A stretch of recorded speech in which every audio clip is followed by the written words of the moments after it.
Joe was recently elected to be on her UCTE local executive. She just received an email from her employer about a new excluded position. Joe is wondering if the position should really be excluded from the union. First, Joe needs to know what an excluded position is. Excluded positions are not part of the bargaining group due to the nature of their duties in the organization. The union can agree that a position should be deemed excluded. However, neither the union nor the employer have the authority to change the bargaining certificate. A bargaining certificate is a legal document issued by the Canadian Industrial Relations Board, or CIRB, when a union is created and identifies all of the organization's positions and whether or not they are excluded. Note that depending on the legislation that you are under, the exclusions process may be outlined under the applicable provincial or territorial legislation.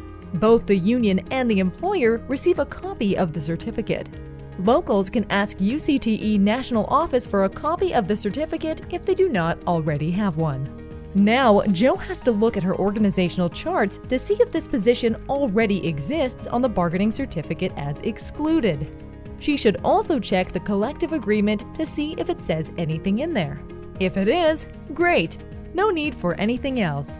If it isn't, Joe needs to go to her UCTE Regional Vice President and let them know. Now, the RVP takes all the information and contacts the PSAC Exclusion Officer. There are two reasons the RVP needs to contact the EO. Number 1, PSAC is the bargaining certificate holder. And number 2, EOs specialize in understanding excluded positions. The EO looks at the certificate and contacts the employer for information on the position to see whether it should be excluded. They will also review the collective agreement and answer a series of questions to help determine if the employer is right to decide the position should be excluded. You should know that throughout the entire process, the EO officer works closely with the local and the RVP. Depending on what the EO finds, there are a few possible outcomes. If the position is already on the certificate and indicated it is excluded, then the employer simply needs to update the local organizational chart. The employer should also provide the updated org chart to Joe. If the position is on the certificate but not excluded, but both the union and the employer believe it should be, then both the employer and the union can file with the CIRB for a new certificate to be issued. If the employer and the union disagree about whether or not the position should be excluded, then either the union or the employer can file with the CIRB for a decision to be made.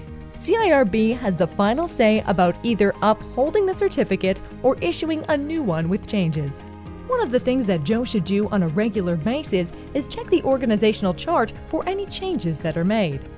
By reviewing the chart regularly and making sure it matches the information on the certificate, Joe could help save some time if a question comes up in the future. Now, Joe is all set and can handle the next excluded position that comes along. But if you have questions, please contact the UCTE National Office.